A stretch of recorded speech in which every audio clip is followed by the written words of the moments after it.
Assalamualaikum warahmatullahi wabarakatuh. Perkenalkan nama saya Mardika Pratama dengan NIK akhir 044. Pada presentasi AS ini, saya akan membahas tentang perkalian matrik multinode menggunakan MPI, khususnya dengan algoritma summa.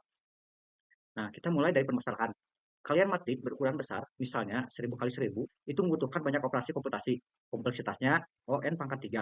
Nah, kalau dikerjakan di satu prosesor secara sequential, prosesnya lambat dan penggunaan memori juga jadi boros. Jadi, perlu solusi yang lebih efisien untuk skala besar. Nah, solusinya adalah dengan komputasi paralel menggunakan MPI. Nah, di sini pekerjaan dibagi ke beberapa proses yang dijalankan bersamaan. Dengan cara ini, waktu eksekusi jadi jauh lebih cepat dan efisiensi memori juga meningkat.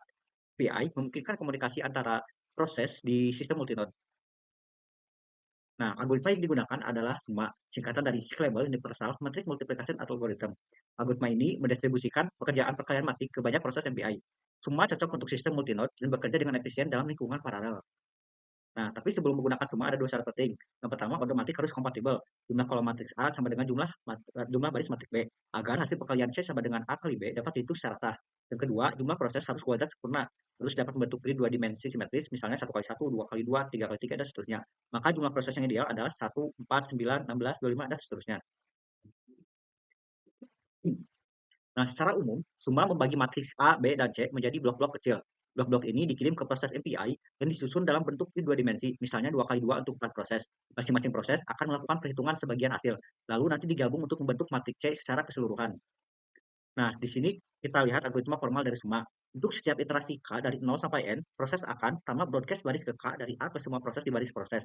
Kemudian, broadcast kolom K dari B ke semua proses di kolom proses. Lalu, setiap proses menerima potongan A dan B tersebut, dan langsung menghitung bagian C-nya dengan rumus C myproc sama dengan C myproc ditambah A kolom dikali B row. Proses ini terus diulang sampai semua kontribusi ke CIJ selesai dihitung. Nah, slide ini menampilkan visual dari langkah-langkah tadi. Dan di sebelah kiri, proses broadcast baris dari A IK ke seluruh proses di baris. Kemudian di tengah, broadcast kolom dari B KJ ke seluruh proses di kolom. Kemudian di kanan, proses menghitung nilai CIJ berdasarkan data yang diterima. Nah, selanjutnya saya akan menjelaskan terkait tahapan algoritma summa.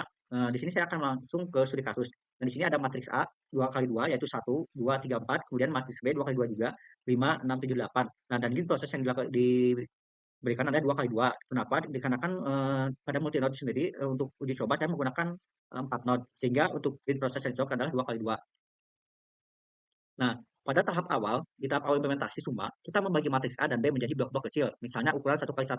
Kemudian blok-blok ini akan dikirim ke proses-proses MPI sesuai posisi grid. Contohnya A00 dan B00 ke P00, A01 dan B01 ke P01, dan seterusnya. Nah, selanjutnya tahap 2 yang iterasi K sama dengan 0, proses yang menyimpan A pada kolom 0 melakukan broadcast ke semua proses di baris yang sama. Kemudian proses yang menyimpan matriks B pada baris 0 melakukan broadcast ke semua proses di kolom yang sama. Setelah itu, tiap proses melakukan perkalian blok A dan B yang diterima untuk menghitung bagian dari C. Nah, selanjutnya iterasi dilanjutkan ke K sama dengan 1. Nah, proses broadcast dilakukan lagi untuk A pada kolom 1 dan B pada row 1. Nilai baru hasil perkalian akan ditambahkan ke nilai C sebelumnya. Nah, proses ini berulang sampai seluruh kontribusi ke matriks C selesai dihitung. Nah, setelah semua iterasi selesai, hasil parsial dari setiap proses akan digabungkan menjadi matriks hasil akhir C. Gabungan ini dilakukan berdasarkan posisi proses pada grid. Nah, tiap proses sudah mengerjakan bagian C-nya masing-masing. Nah, di sini matriks akhirnya adalah C19, 22, 43, 50. Nanti kita bandingkan ya dengan hasil demonya. Nah, di sini algoritma yang sama itu punya keunggulan dan batasan. Yang pertama untuk keunggulan proses efisien, kemudian untuk membagi proses, cuma kemudian dibanding kanan atau koma. Sedangkan untuk batasannya yang pertama butuh dua dimensi seimbang agar efisien. Kemudian bisa berat di komunikasi saat proses banyak. Nah, ini paling kelihatan ya. Kemudian beban tidak rata kalau ukuran matrik tidak harus dibagi. Nah, ini berikutnya saya akan menjelaskan terlebih dahulu untuk kodenya. Nah, di sana ada beberapa fungsi ya yang saya buat. Yang pertama ada fungsi untuk mengalokasikan memori untuk matriks dua dimensi. Nah, kemudian juga ada fungsi untuk membebaskan memori yang dialokasikan untuk matriks dua dimensi. Nah, kemudian di sini juga ada fungsi untuk membaca matriks dari PLCSP-nya. Nah, selanjutnya juga ada fungsi untuk menyimpan hasil dari matriks ke PLCSP. Nah, selanjutnya ini ada satu fungsi pentingnya, yaitu membuat fungsi untuk membuat grid dua dimensi berdasarkan jumlah prosesnya. Jadi dia akan menghitung jumlah prosesnya. Misalkan untuk kalau prosesnya 4, maka untuk gridnya itu ya itu 2 kali 2. Nah, selanjutnya ada fungsi untuk menghitung ukuran blok. Nah, selanjutnya di sini ada fungsi untuk melakukan perkalian matrik lokal. Nah, di sini tuh akan dihitung untuk hasil si C-nya, yaitu dengan rumus tadi. Nah, ini untuk menu utamanya ya. Yang pertama itu kita melakukan inisialisasi MPI dulu dengan menggunakan MPI init, kemudian MPI command rank, dan juga MPI command size. Nah, selanjutnya di sini proses pertamanya, yang pertama baca matrik di proses 0 dan sama dengan 0 ya. Kemudian kita periksa dulu argumen inputnya. Nah, selanjutnya kita baca matriks A, matriks dan juga baca matriks selanjutnya yang kedua. Nah, kemudian kita ada juga validasi ya untuk memvalidasi dimensi matriknya agar valid. Nah, selanjutnya, proses selanjutnya adalah broadcast dimensi matrik ke semua proses ini menggunakan API broadcast. Nah, selanjutnya ada setup read 2 dimensi. Nah, ini menggunakan fungsi tadi ya, yaitu create read. Nah, selanjutnya kita akan membuat komunikasi baris dan kolom. Nah, itu menggunakan API com split. Nah, selanjutnya kita akan membuat variabel untuk menghitung ukuran blok lokal. Yang pertama, kita akan menghitung ukuran blok untuk matriks A dan B. Nah, ini menggunakan calculate block size. Nah, ini dihitung satu persatu ya untuk row A, kolom A, kemudian row B, sama kolom B. Nah, selanjutnya kita melakukan alokasi untuk blok lokalnya.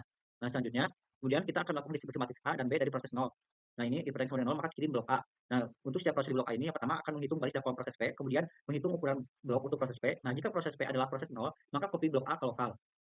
Nah, ini digunakan agar tidak perlu menghitung lagi. Nah, selanjutnya jika bukan proses 0, kirim blok A ke proses P.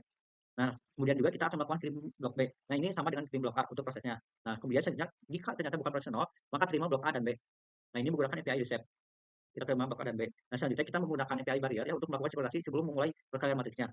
Nah, ini kemudian di sini ada algoritma utamanya yaitu sum algoritma. Nah, di sini untuk setiap K kurang ketika K sama 0, kemudian K kurang dari grid kolom. Nah, kemudian alokasi blok A dan B untuk proses K. Nah, kemudian kita lakukan broadcast blok A sepanjang baris, kemudian broadcast blok A ke semua proses di barisnya. Nah, ini seperti yang tadi udah dijelasin ya. Kemudian broadcast blok B sepanjang kolom. Nah, kemudian melakukan broadcast blok B ke semua proses di kolom. Nah, untuk broadcast ini menggunakan API broadcast. Nah, selanjutnya kita lakukan perkalian matriks lokal. Setelah kita broadcast blok A dan juga blok B, kita lakukan proses perkalian matriks lokal menggunakan fungsi yang sudah dibuat sebelumnya, yaitu local matrix multiply. Nah, selanjutnya dengan begitu untuk C-nya itu sudah selesai dihitung ya. Nah, kemudian kumpulkan hasil ke proses 0. Jadi tadi itu sudah selesai ya untuk setiap prosesnya, kita kumpulkan ke proses 0. Nah, alokasi matrik hasil.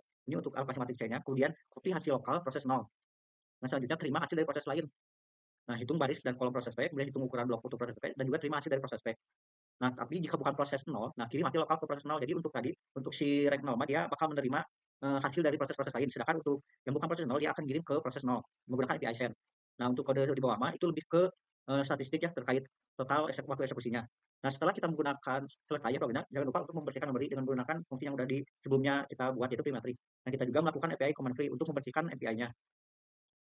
Nah, mungkin selanjutnya di sini saya akan lanjut untuk mencoba matriknya, yaitu di sini saya akan mencoba dulu untuk matriks 2 kali 2 untuk validasi ya apakah hasil matrik perhitungannya itu benar atau enggak. Kemudian menggunakan matriks 100 kali 100, matrik 500 kali 500, dan juga perkalian matrik antara 1000 kali 1000. Nah, kita coba dulu untuk matrik yang 2 kali 2.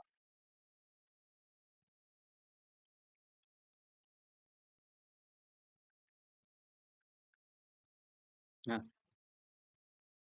selanjutnya kita coba lihat ya matriknya apakah sesuai atau enggak. Nah, ini hasilnya sesuai ya, 19, 22, 43, 50. Nah, selanjutnya kita akan coba dengan mengujinya dengan matrik yang lebih besar yaitu 100 kali 100.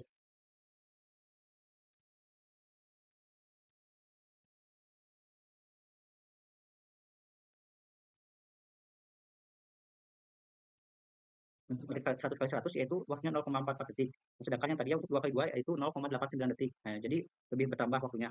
Kita coba cek untuk matrik 100 kali 100 hasilnya. Nah, ukurannya dulu bertambah 102. Ini untuk hasilnya.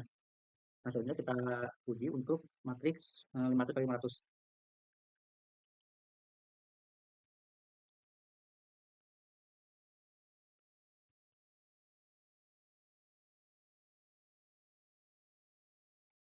Nah, bertambah ya, jadi waktunya bertambah dan juga di sini ada total proses yang digunakan 4, kemudian kaliannya 1200. Nah, waktunya bertambah. Kita coba cek juga hasilnya. Untuk size-nya juga bertambah ya, jadi 2,75 MB. Jadi menandakan hasil perkalian matriksnya jadi semakin besar.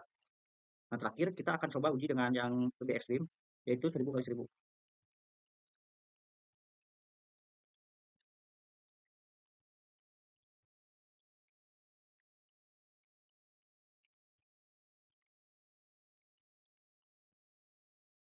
Yang pertama bisa kita lihat output-nya, bahwa untuk ini tuh yang kurung siku ini tuh menandakan hostname-nya ya. Ya berarti node-nya tuh berbeda gitu. Misalkan pada SMPI 3 itu pada prosesor 5 sekian, ID sekian. Nah, ini tuh berbeda gitu setiap ID-nya.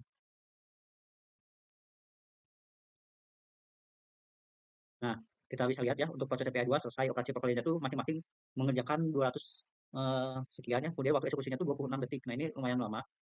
Nah, kemudian untuk waktu eksekusi maksimumnya itu adalah 27,06 detik. Nah, ini total proses digunakan 4. Sedangkan total operasi perkalian adalah ini banyaknya angka nolnya.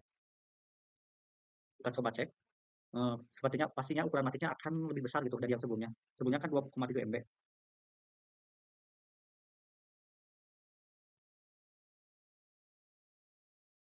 Nah, ukurannya sekarang jadi 11 MB. Sekian video presentasi dari saya. Mohon maaf bila masih banyak kekurangan. Wassalamualaikum warahmatullahi wabarakatuh.